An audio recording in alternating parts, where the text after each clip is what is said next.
नमस्कार साथियों, स्वागत है आपका फिर से आपके गोल मंत्रा एकेडमी के परिवार में। आज का जो टॉपिक आज से स्टार्ट होगा ये भूगोल होगा। आपका यूपी जीएस पूरा कंप्लीट हो गया है और संविधान भी पूरा कंप्लीट हो गया है। आप चैनल को सब्सक्राइब करें और आपको प्ले लिस्ट में क्या है, आपको पूरा संविधान भी मिल जाएगा और यूपी जीएस भी पूरा कंप्लीट मिल जाएगा। तो आज हम स्टार्ट करेंगे भूगोल, और भूगोल के अंतर्गत आपका पर्यावरण भी आ जाता है। तो हम कह सकते हैं कि भूगोल और पर्यावरण को हम बहुत ही अच्छे से पढ़ेंगे। बहुत ही लंबा सेशन जाएगा ये, कम से कम इसमें 50-60 वीडियो होंगे और बहुत ही बेहतरीन आपके नोट्स इसमें तैयार होंगे। आपको करना क्या है, वीडियो को 2-3 बार देखने के बाद साथ में क्या नोट्स भी साथ में बनाते जाइए। तो आप देखेंगे कि धीरे धीरे जो आप चलेंगे तो लास्ट में आपकी क्या होगी, परफेक्ट तैयारी हो जाएगी। तो हम स्टार्ट करते हैं। ये भूगोल का पहला लेक्चर है, भूगोल का परिचय। तो आज भूगोल से संबंधित जो किताबें हैं और जो इनसे संबंधित सिद्धांत वगैरह हैं तो उनकी हम चर्चा करेंगे। तो कल से आपका क्या आ जाएगा, सौरमंडल आ जाएगा। तो चलिए हम स्टार्ट करते हैं। तो आपको पता होना चाहिए भूगोल, और भूगोल को इंग्लिश में कहते हैं ज्योग्राफी। क्या कहते हैं? ज्योग्राफी कहते हैं। आपको मालूम होना चाहिए कि जितने भी आपके शब्द होते हैं 99% सभी शब्दों की उत्पत्ति कहाँ से हुई है, ग्रीक भाषा से हुई है। तो आपको ये याद रखना है कि भूगोल, तो भूगोल शब्द की उत्पत्ति किससे हुई है? जियो प्लस ग्राफोस। किस शब्द से हुई है? जियो प्लस ग्राफोस शब्द से हुई है ना। और ये जो शब्द हैं ये किस भाषा के हैं? ये ग्रीक भाषा के हैं। तो भूगोल शब्द की उत्पत्ति जो है ये जियो प्लस ग्राफोस शब्द से हुई है, और ये शब्द कहाँ के हैं? ग्रीक भाषा से हैं, है ना। अब जियो का अर्थ होता है आपकी पृथ्वी। क्या होती है? पृथ्वी। तो जियो का जो अर्थ होता है ग्रीक भाषा में वो क्या होता है? पृथ्वी। और ग्राफोस का अर्थ होता है वर्णन। क्या होगा? वर्णन। तो आपको ये याद रखना है कि ज्योग्राफी शब्द की उत्पत्ति किस भाषा से हुई है? ग्रीक भाषा से हुई है। और ग्रीक भाषा में दो शब्द हैं, एक आपका जियो है, एक आपका ग्राफोस है। जियो का अर्थ होता है पृथ्वी और ग्राफोस का अर्थ होता है वर्णन, अर्थात पृथ्वी का वर्णन। यानी कि पृथ्वी के अंदर जितनी भी घटनाएं हो रही हैं तो उन सबको हम कहाँ रखेंगे? उनको हम रखेंगे भूगोल। अगर इसी प्रकार मैंने अभी बताया पर्यावरण को बताया है। अब जैसे पर्यावरण है, क्या है आपका? पर्यावरण। अगर हम पर्यावरण को अलग अलग रखेंगे तो इसे हम संविच्छेद करेंगे, हो जाएगा परि प्लस आवरण। क्या हो जाएगा? परि प्लस आवरण। तो परि मीन्स होता है चारों ओर। क्या होता है? चारों ओर, है ना। और आवरण मीन्स होता है ढका हुआ। क्या हुआ? ढका हुआ। तो हम कह सकते हैं कि चारों ओर से ढका हुआ, चारों ओर से ढका हुआ उसे क्या कहेंगे? पर्यावरण कहेंगे। तो ये आपको याद रखना, चाहे पर्यावरण हो चाहे भूगोल हो, दोनों एक ही टॉपिक हैं। तो इसमें हम क्या, भूगोल रहेगा प्लस जो स्पेशल जो पर्यावरण के टॉपिक हैं तो उनको भी हम इसी में इंक्लूड कर देंगे। तो आपको दो चीज़ें आपको याद रखना है कि ज्योग्राफी शब्द की उत्पत्ति ग्रीक भाषा के जियो और ग्राफोस शब्द से हुई है, जिसमें जियो शब्द का अर्थ होता है पृथ्वी और ग्राफोस शब्द का अर्थ होता है वर्णन होता है। और उसी प्रकार पर्यावरण का अर्थ क्या होता है? परि प्लस आवरण। परि मीन्स होता है चारों ओर और आवरण मीन्स होता है ढका हुआ, चारों ओर से ढका हुआ। पृथ्वी क्या है? ये चारों से ढकी हुई, और इसके अंदर जितनी भी आपकी जो घटनाएं हो चुकी हैं, हो रही हैं, वो सब क्या है? आपके भूगोल में आपकी आएंगे। अब हम स्टार्ट करते हैं। यहाँ पे लिखा है इरेटोस्थनीज, है ना। तो इरेटोस्थनीज जो है ये ग्रीक के विद्वान है। कहाँ के हैं? ये ग्रीक के विद्वान है। कहा जाता है कि इन्होंने सर्वप्रथम ज्योग्राफी शब्द का प्रयोग किया। क्वेश्चन आएगा कि सर्वप्रथम ज्योग्राफी शब्द का प्रयोग किसने किया है?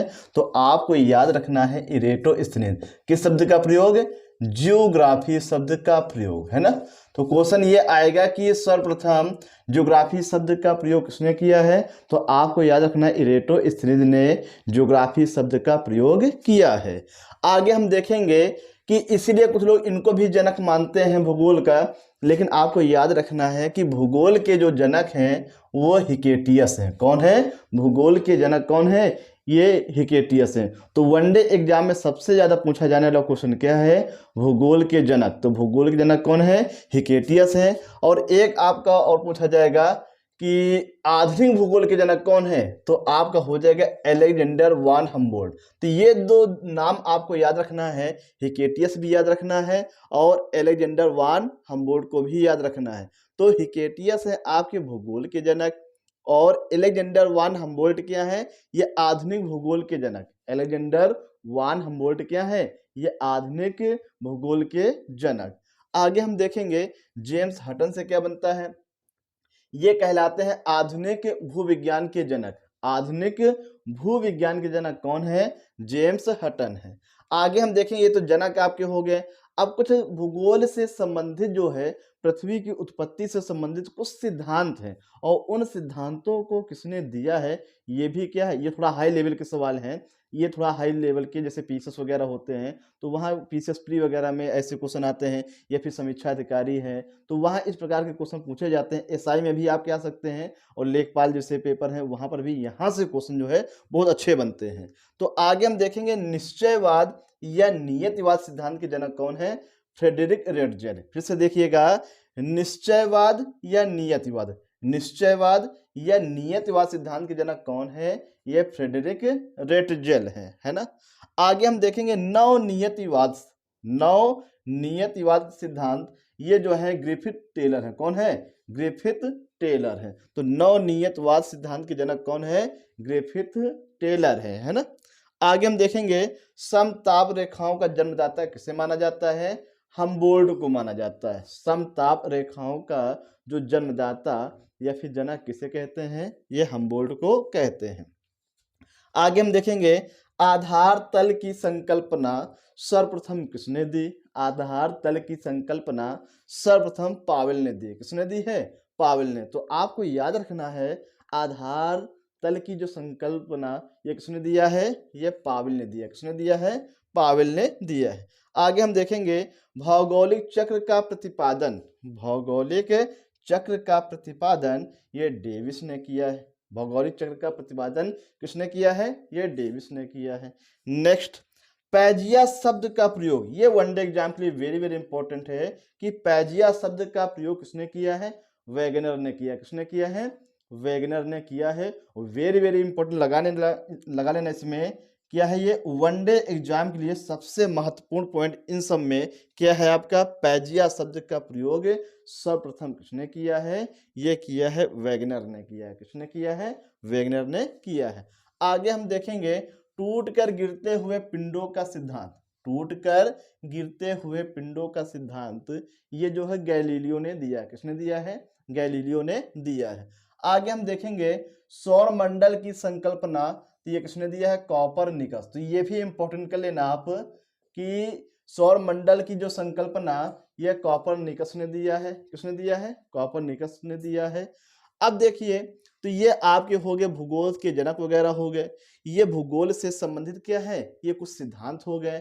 अब भूगोल से संबंधित ये कुछ पुस्तकें हैं, ये क्या है, भूगोल से संबंधित पुस्तकें हैं और उनके क्या है, राइटर हैं। तो पहली पुस्तक यहाँ पे कॉस्मॉस है ना।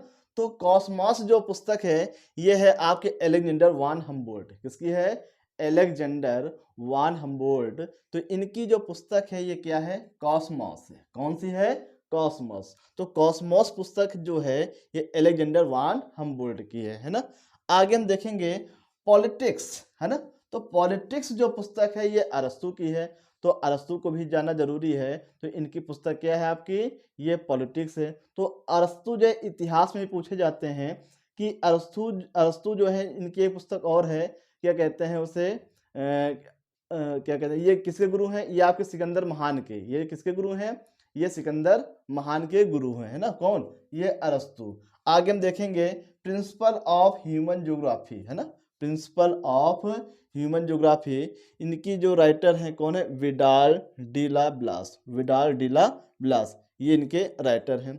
सबसे महत्वपूर्ण आपका ये है, इसको भी इंपॉर्टेंट कर लेना कि आर्यभट्टियम है ना।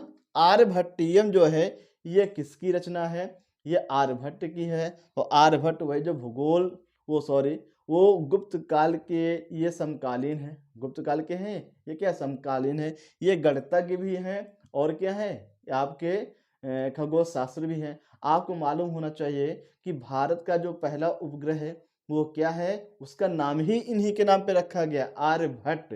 और इसे छोड़ा गया है 19 अप्रैल 1975। 19 अप्रैल 1975 को रूस के बैकानूर स्थान से भारत का पहला उपग्रह छोड़ा गया, जिसका नाम इन्हीं के नाम पे रखा गया। क्या रखा गया? आर्यभट्ट रखा गया, है ना। आगे हम देखेंगे सिद्धांत शिरोमणि। सिद्धांत शिरोमणि जो पुस्तक है ये भास्कराचार्य की है। किसकी है? ये भास्कराचार्य की है ना। तो सिद्धांत शिरोमणि जो पुस्तक है ये भास्कराचार्य की है। आगे हम देखेंगे इलियड एवं ओडिसी। इलियड एवं ओडिसी ये होमर की है। इलियड एवं ओडिसी जो पुस्तक है ये किसकी है? ये होमर की है। आगे हम देखें किताब उल हिंद। किताब उल हिंद ये भी पुस्तक किसकी है? अल-बरूनी की है, और जिसका संबंध किससे है? भारत के भूगोल से है ना। तो किताब उल हिंद ये अल-बरूनी की है, जिसका संबंध किससे है? भारत के भूगोल से है। आपको मालूम होना चाहिए कि अल-बरूनी जो है ये क्या है? ये एक विदेशी है, और किसके साथ आया है? ये महमूद गजनवी, जिसने भारत पे 17 बार आक्रमण किया। कितनी बार? 17 बार आक्रमण किया है। महमूद गजनवी के साथ अल-बरूनी कहाँ पे आया है? भारत में आया है। और अल-बरूनी जो है ये तुर्क शासक था। कौन था? तुर्क शासक था। क्वेश्चन ये भी आता है कि भारत में आक्रमण करने वाला पहला तुर्क शासक कौन है? तो बच्चे जल्दबाजी में क्या कर जाते हैं? महमूद गजनवी को कर देते हैं। जबकि भारत पे तुर्क आक्रमण पहली बार महमूद गजनवी का जो पिता होता है सुबुक्तगीन। कौन होता है?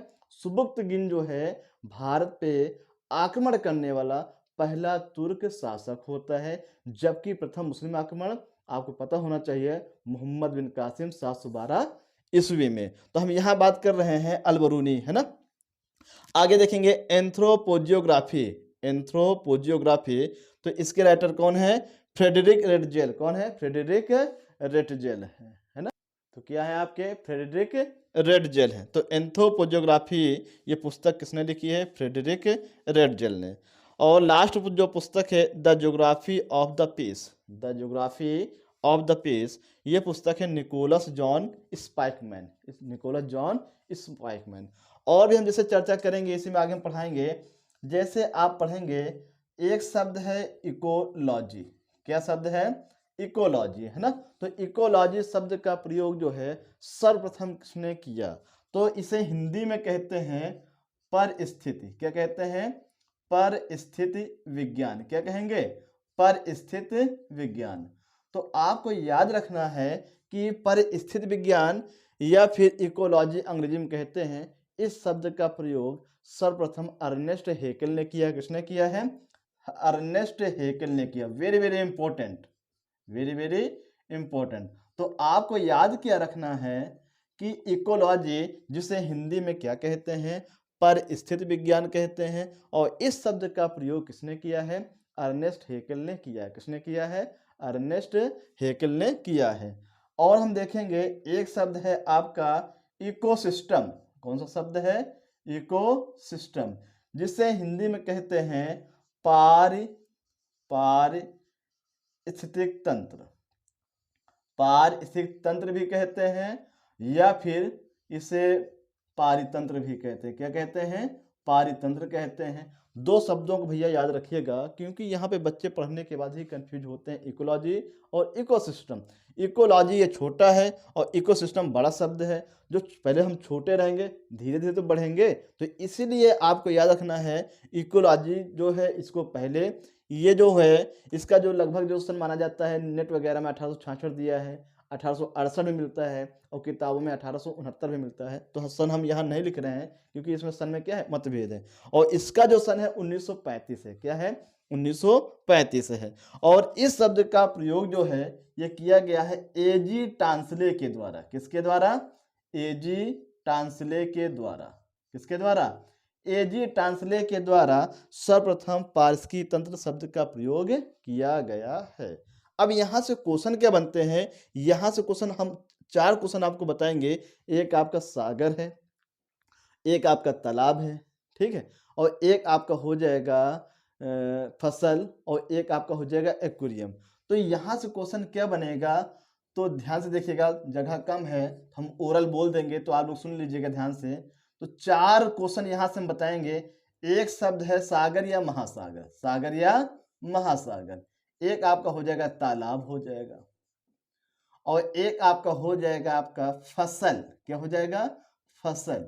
और एक आपका हो जाएगा एक्वेरियम। वेरी वेरी इंपॉर्टेंट, यहाँ पे बोर्ड पे लिख रहे हैं, है ना। तो ये 4 चीजें हैं। अगर आपसे पूछे सबसे बड़ा, है ना, which is the largest ecosystem in the world, तो क्या होगा आपका सागर, है ना। तो सबसे बड़ा विश्व में जो पारिस्थितिकी तंत्र होता है, तो आपका क्या होगा, ये सबसे बड़ा है। ये क्या है, ये सबसे बड़ा क्या है, पारिस्थितिकी तंत्र। भाई लिख नहीं रहे हैं तो ध्यान से सुनिएगा कि सबसे बड़ा जो है पारिस्थितिकी तंत्र कौन सा है, सागर, जिसे अंग्रेजी में क्या कहते हैं, इकोसिस्टम। और सबसे छोटा इकोसिस्टम क्या है, सबसे छोटा इकोसिस्टम क्या है, तालाब है। क्या होगा आपका, तालाब। तो ये सबसे छोटा हो गया। और ये दोनों जो है नेचुरल रूप से है, मतलब प्राकृतिक रूप से है।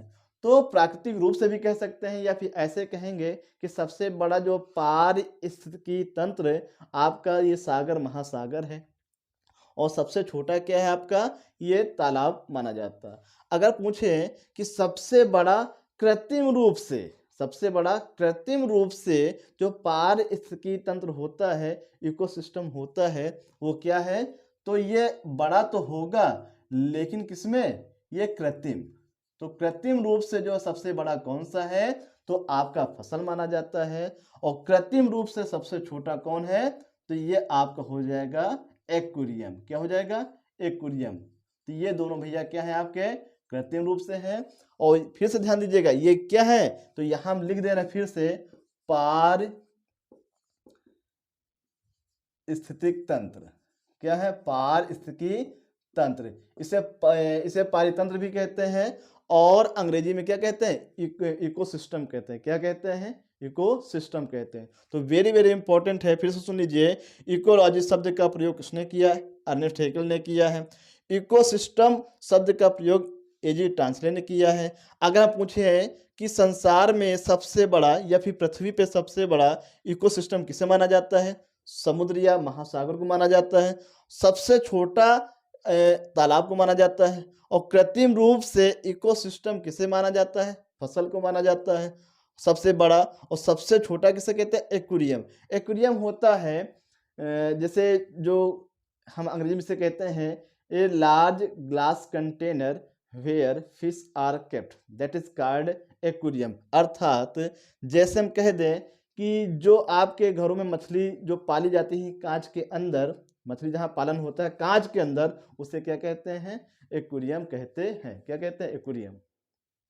सबसे छोटा क्या है आपका, एक्वेरियम है। तो इस प्रकार से ये आपका ये खत्म होता है। और हम आपसे वादा करते हैं कि भूगोल जो है आपके इतना ज़बरदस्त नोट्स बनवाएंगे और ज़बरदस्त तरीके से पढ़ाएंगे। बस आप केवल क्या ईमानदारी से मन लगा के क्या पढ़िए, देखिए, और प्रत्येक वीडियो को 2-3 बार देखने के बाद आप नोट्स बनाएंगे। हम चैलेंज करते हैं, आपसे वादा करते हैं, आपको खुद लगेगा बड़ा ही इंटरेस्टिंग सब्जेक्ट है भूगोल। अगर हम देखें, हम अपनी बात बता रहे हैं, अगर हमसे पूछें कि सबसे अच्छा विषय कौन अच्छा लगता है, तो हम कहेंगे भूगोल। क्योंकि भूगोल एक ऐसा सब्जेक्ट है, तो अगर कोई चीज़ हम इसमें पढ़ते हैं तो इमेजिनेशन करते हैं, तो बड़ा ऐसा होता है वैसा होता है ना, तो बड़ा अच्छा लगता है। तो इसलिए क्या है, भूगोल को आपके बड़े इंजॉय के साथ पढ़िए, ईमानदारी से पढ़िए और खुश होकर पढ़िए, तो ज़बरदस्त तरीके से आपको क्या है, आपको याद रहेगा। तो चलते चलते रोजाना की तरह आज भी हम 2 क्वेश्चन पूछेंगे। तो आज के ज़बरदस्त क्वेश्चन हैं, और चैलेंज करते हैं कि जो भी बच्चा बताएगा तो हम उसको बहुत अच्छा मानेंगे, है ना। तो आज का क्वेश्चन है पहला, कि भारत का प्रथम पेट्रोल शोधक जो कारखाना है, पेट्रोल शोधन, ये कहाँ पे है, पहला। और भारत में सबसे बड़ा पेट्रोल, जो सबसे बड़ा जो पेट्रोल उत्पादन कहाँ पे होता है, भारत में। और जो पेट्रोल शोधन है, ये सबसे पहला कहाँ का है, ये आपको दोनों सवाल जो है आपको कमेंट सेक्शन में लिख के बताना है। धन्यवाद। जय हिंद।